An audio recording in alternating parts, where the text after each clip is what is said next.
الحمد لله رب العالمين والصلاة والسلام على سيد المرسلين أما بعد فأعوذ بالله من الشيطان الرجيم بسم الله الرحمن الرحيم الصلاة والسلام عليك يا رسول الله وعلى آلك وأصحابك يا حبيب الله الصلاة والسلام عليك يا نبي الله وعلى آلك وأصحابك يا نور الله نويت سنة الاعتكاف. پیارے اسلامی بھائیوں، جب بھی مسجد میں داخل ہو یاد کر کے اعتکاف کی نیت کر لیا کریں کہ جب تک مسجد میں رہیں گے اعتکاف کا ثواب ملتا رہے گا. درود پاک کی فضیلت اللہ پاک کے آخری نبی صلی اللہ تعالی علیہ وسلم نے ارشاد فرمایا حیث ما کنتم فصلوا علیہ فَإِنَّ صَلَاتَكُمْ تَبْلُغُنِي، یعنی تم جہاں بھی رہو مجھ پر درود پاک پڑھا کرو کیونکہ تمہارا درود مجھ تک پہنچتا ہے. سبحان اللہ. صلو علی الحبیب صلی اللہ تعالی علی محمد صلی اللہ تعالی علیہ وسلم.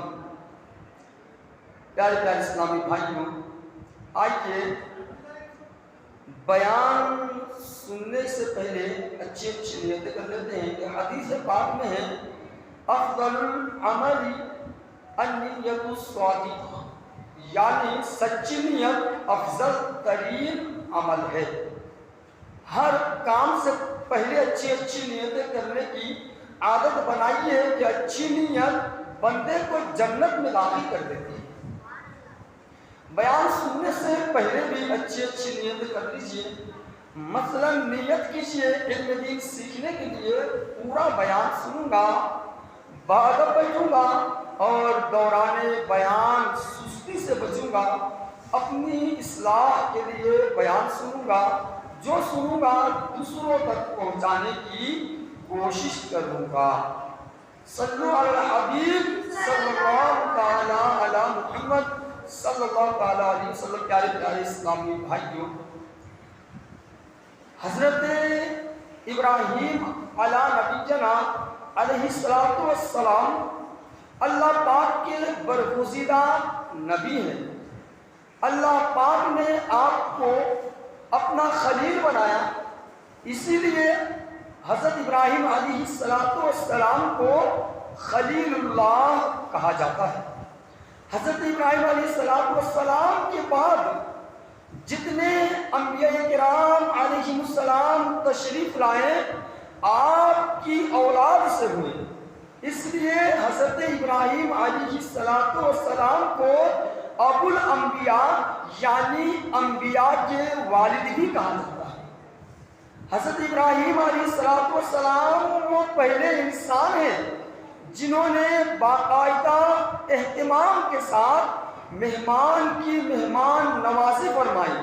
اس اعتبار سے آپ علیہ السلام کا لقب ہے ابو الضیفان یعنی مہمان نوازی کرنے والا.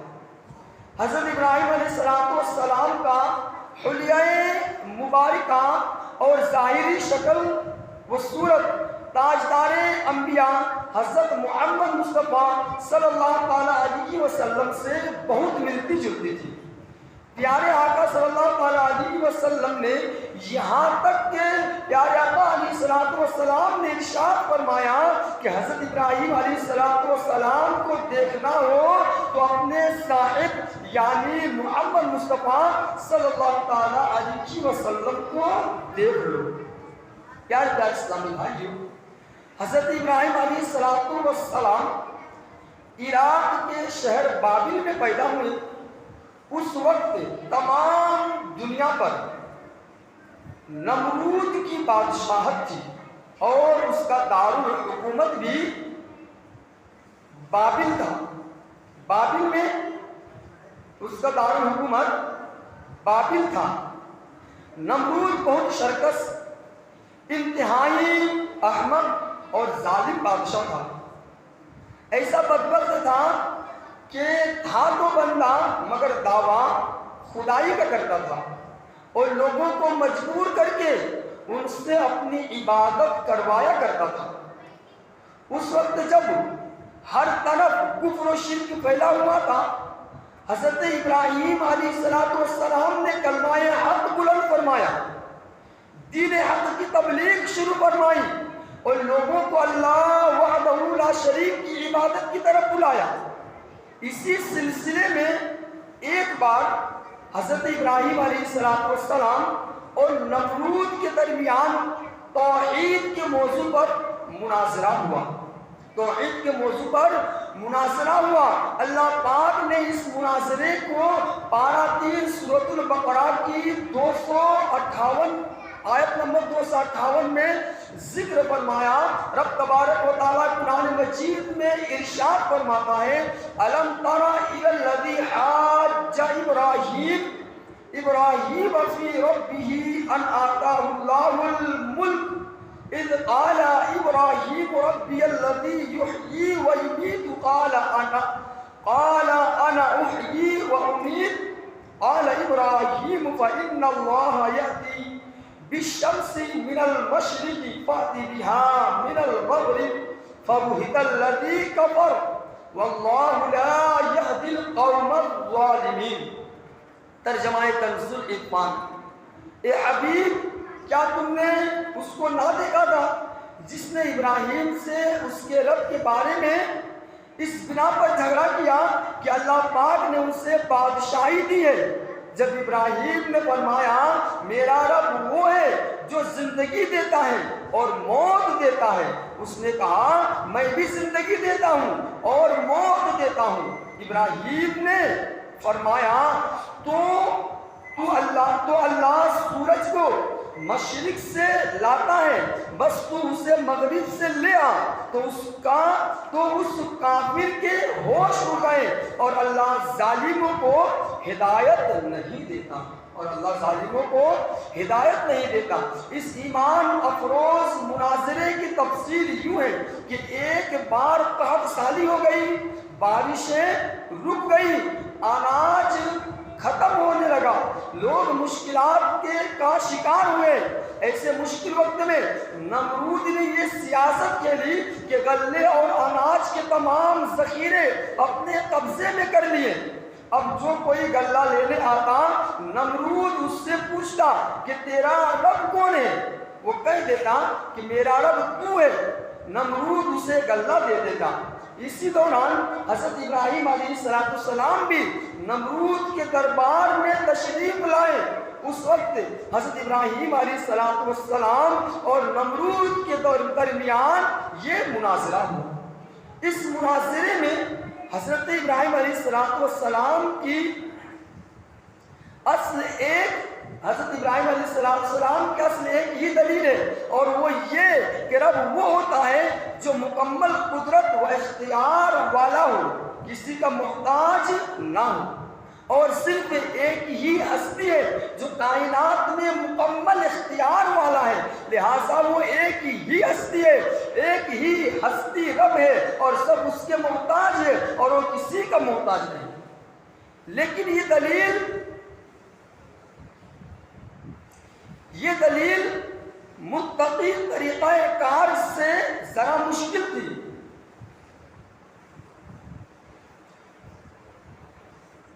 لہذا حضرت ابراہیم علیہ السلام نے یہ دلیل بیان کرنے کے بجائے اس کے 2 مثالیں بیان فرمائی۔ چنانچہ جب نمرود نے پوچھا کہ اے ابراہیم آپ کا رب کون ہے، اس پر حضرت ابراہیم علیہ السلام نے فرمایا ربی الذی یحیی و یمیت، میرا رب وہ ہے جو زندگی دیتا ہے اور موت دیتا ہے۔ یعنی اے نمرود، خود تیرا زندہ ہونا اور عنقریب موت کی گھاٹ اترنا میرے رب کی روشن دلیل ہے۔ میرا رب ایسا قدرتوں والا ہے کہ وہ بے جان میں زندگی پیدا فرماتا ہے، جاندار کو موت دیتا ہے، ایک بے جان نطفے سے جیتا جاگتا عقل مند انسان بناتا ہے، پھر جب چاہتا ہے اس جاندار انسان کو موت کے گھاٹ اتار دیتا ہے۔ انڈے میں سے انڈے میں نہ کھڑکی نہ روشن دان اور نہ وہاں ہوا پہنچتے نہ غذا، ایسی بن جگہ چوزے کو زندگی بخشتا ہے۔ عرض میرا رب ہر با اختیار سے بڑھ کر اختیار اور قدرت والا ہے۔ زندگی کا بھی وہی خالق ہے، موت کا بھی وہی خالق ہے۔ جو بھی اپنی قدرت اور اختیار کا دعوے دار ہے وہ اپنی قدرت اپنی طاقت میں بلکہ اپنی زندہ ہونے میں ہی میرے رب کا محتاج ہے، اور جو مختار ہو وہ کبھی بھی خدا اور جو محتاج ہو وہ کبھی بھی خدا نہیں ہو سکتا۔ لہذا خدا صرف ایک ہی ہے اور وہی اصل قدرت والا اور اختیار والا ہے۔ پیارے اسلامی بھائیوں، ابراہیم علیہ السلام کی دلیل بالکل واضح اور مکمل اور آسانی سے سمجھنے آنے والی تھی، اور اس کا جواب دینا نمرود بدبخت کے بس کی بات نہیں تھی۔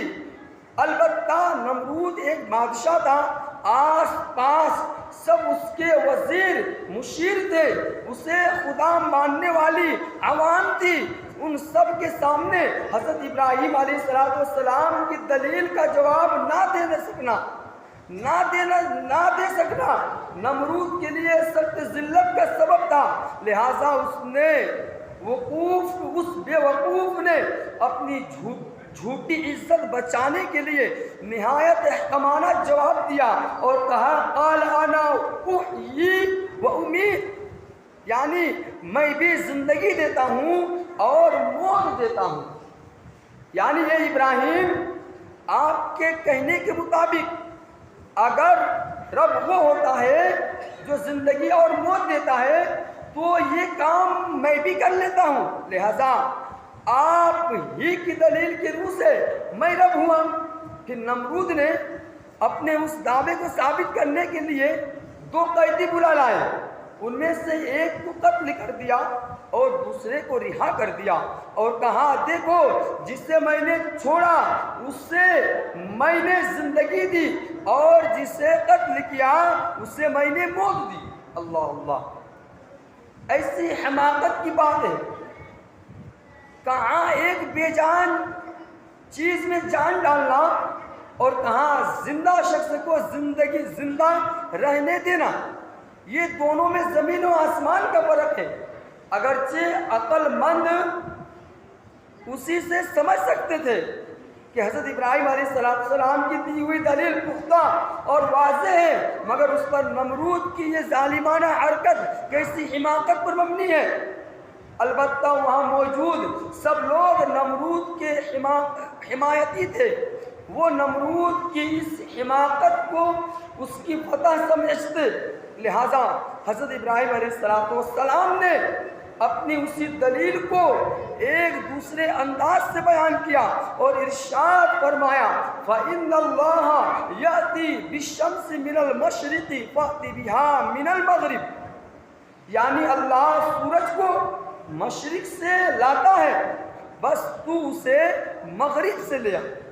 یعنی اے نمرود، بے جان جسم میں جان پیدا کرنا تو تیرے بس کی بات نہیں ہے، اے رب ہونے کے جھوٹے دعوے دار، تو اس سے آسان ہی کام کر کے دکھا دے، اور وہ یہ کہ سورج ایک بے جان جسم ہے، یہ مسلسل حرکت کر رہا ہے، چلو اس کی حرکت کو روکنا بھی مشکل صحیح، تو بس اتنا کر کے سورج مشرق سے مغرب کی طرف جاتا ہے تو اس کی سمت بدل دے اور سورج کو مغرب سے مشرق کی طرف چلا کر دکھا دے، بس یہ سننا تھا کہ نمرود کے ہوش اڑ گئے اور وہ ہکا بکا رہ گیا۔ اس نادان اور بدبخت نے وہ بدبخت سے اور تو کچھ نہ بن سکا، ہر دھرمی کرتے ہوئے بولا ابراہیم جاؤ، میرے پاس تمہارے لیے ایک اللہ نہیں ہے، اس رب سے مانگو جس کی دعوت جس کی عبادت کرتے ہو۔ یہ سن کر حضرت ابراہیم علیہ السلام خالی ہاتھ واپس ہوئے۔ راستے میں ایک ریت کے ٹیلے کے قریب سے گزر ہوا، وہاں سے آپ علیہ السلام نے ایک تھیلے میں ریت بھر لی اور گھر پہنچے، ریت سے بھرا ہوا تھیلا رکھا اور خود آرام فرمانے لگے۔ جب آپ علیہ السلام بیدار ہوئے تو آپ کی جوزا حضرت سارہ رضی اللہ تعالی عنہا نے کھانا پیش کیا۔ سبحان اللہ، کھانا پیش کیا۔ حضرت ابراہیم علیہ السلام نے پوچھا یہ اناج کہاں سے آیا؟ عرض کیا وہی ہے جو آپ تھیلے میں بھر کر لائے ہیں۔ یہ سن کر حضرت ابراہیم علیہ السلام سمجھ گئے کہ اللہ پاک نے اپنے خزانے قدرت سے ہمیں رزق عطا فرمایا۔ یہ عاشقان رسول، ظالم و شرکس بادشاہ نمرود کا انجام انتہائی عبرتناک ہوا۔ تفسیر نعیمی میں ہے کہ نمرود کے لشکروں پر مچھروں کا عذاب بھیجا گیا۔ مچھر اتنے زیادہ آئے کہ ان سے سورج چھپ گیا۔ ان مچھروں نے نمرودی لشکر کے خون چوس لیے، گوشت چاٹ لیے اور نمرود کے علاوہ باقی سب کی ہڈیاں ہی باقی رہ گئی۔ نمرود اس عذاب الہی کو دیکھتا تھا مگر کچھ نہ کر سکتا تھا۔ پھر ایک مچھر نمرود کی ناک کے ذریعے دماغ میں گھس گیا اور 400 سال تک اس کا مغز کاٹتا رہا۔ جب اوپر سے دھمک پہنچتی تو وہ مچھر کاٹنا چھوڑ دیتا ورنہ کاٹتا رہتا۔ چنانچہ دن رات اس کے سر پر جوتے پڑتے رہتے تھے۔ اب اس کے دربار کا یہ ادب تھا کہ جو آئے نمرود کے سر پر جوتا مارے۔ اس عذاب سے پہلے 400 سال نمرود نے بہت آرام سے سلطنت کی اور 400 سال جوتوں سے پٹتا رہا۔ آخر سخت ذلت کے ساتھ واصل جہنم ہوا اور اس کی عمر 800 سال سے کچھ زیادہ ہوئی۔ پیارے پیارے اسلامی بھائیو، ہم نے یہ واقعہ قرآن مجید فرقان حمید کی روشنی میں یہ قرآن واقعہ سنا۔ حضرت ابراہیم علیہ السلام اور حضرت اور نمرود کا یہ واقعہ ہے۔ اس اللہ پاک ایک ہے۔ اب دیکھیں اس وقت کا ماحول کو دیکھیں کہ نمرود کی بادشاہت تھی، حضرت ابراہیم علیہ السلام کی جرأت کو اور قوت ایمانی کو دیکھیں کہ وقت کے بادشاہ جو پوری دنیا میں جس کی حکومت ہے اس کے سامنے اس کی مخالفت کر رہے ہیں۔ یہ اللہ کا نبی کا حوصلہ ہے۔ پیارے اسلامی بھائی، اللہ پاک ایک ہے، اس کا کوئی شریک نہیں۔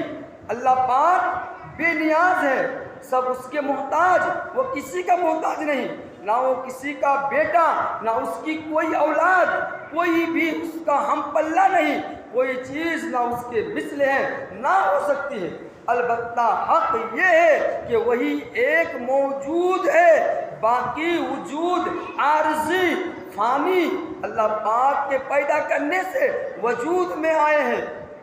جب وہ چاہے گا فنا کے گھاٹ اتر جائیں گے، جب وہ چاہے گا فنا کے گھاٹ اتر جائیں گے۔ پیارے اسلامی بھائیوں، الحمدللہ عز و جل اللہ پاک کے وجود موجود ہونے پر اور اللہ پاک کے ایک ہونے پر دنیا کی ہر چیز روشن دلیل ہے۔ جو نادان اللہ پاک کی وحدانیت کا، اس کے ایک ہونے کا، اس کے رب ہونے کا انکار کرتا ہے، اس کی صرف زبان چلتی ہے، ورنہ اس کی آنکھیں، اس کا کان، اس کے ہاتھ، اس کے پاؤں، اس کا پورا جسم، اس کی جان، بلکہ اس کی بولنے کی طاقت، اس کا اپنا وجود خود زبان حال سے اللہ پاک کی وحدانیت کا اعلان کر رہا ہوتا ہے۔ گویا اس کی اپنی ذات اسے یہ کہہ رہی ہوتی ہے کہ اے بے وقوف، اے عقل کے اندھے، تو جس دماغ سے سوچتا ہے وہ دماغ اللہ پاک ہی نے بنایا ہے۔ تو جس زبان سے بولتا ہے وہ زبان اللہ پاک نے ہی بنایا ہے۔ تو جس آنکھ سے دیکھتا ہے وہ آنکھیں اللہ پاک نے ہی بنایا ہے۔ تو جس ہاتھ سے پکڑتا ہے وہ ہاتھ بھی اللہ پاک نے بنائے ہیں۔ تو جن پیروں سے چلتا ہے وہ پیر بھی اللہ پاک نے بنائے ہیں۔ تیرے سینے میں دل دھڑکتا ہے وہ دل بھی اللہ پاک نے بنایا ہے۔ تجھے زندگی اللہ پاک نے بخشی، تجھے بولنے، سننے، سمجھنے، سوچنے، چلنے پھرنے کی طاقت بھی اللہ پاک نے بخشی ہے، اور وہ اللہ پاک ہی ہے کہ تو چاہے جتنا مرضی زور لگا لے، جتنی بھی ترقی کر لے، ان قریب وہ تجھے موت کے گھاٹ اتار دے گا اور تو فنا ہو جائے گا۔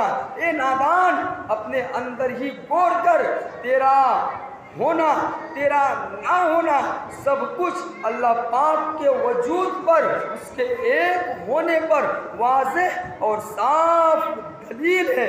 اللہ پاک فرماتا ہے وَفِي أَنفُسِكُمْ فَلَا تُبْصِرُونَ أَفَلَا تُبْصِرُونَ، خود تمہاری ذاتوں میں میں تم دیکھتے نہیں؟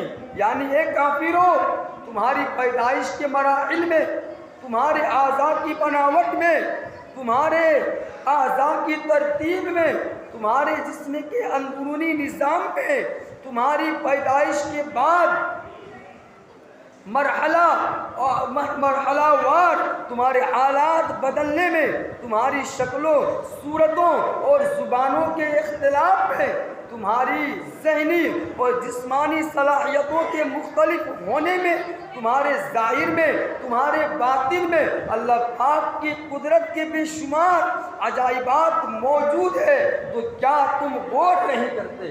واقعی پیار اسلامی بھائیوں، ہمارے اندر جو کچھ بھی ہے، تمام چیزیں رب تبارک و تعالیٰ کی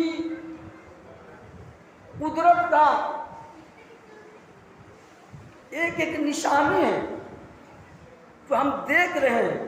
یہ رب کی مہربانی ہے، رب کی دی ہوئی یہ نعمت ہے۔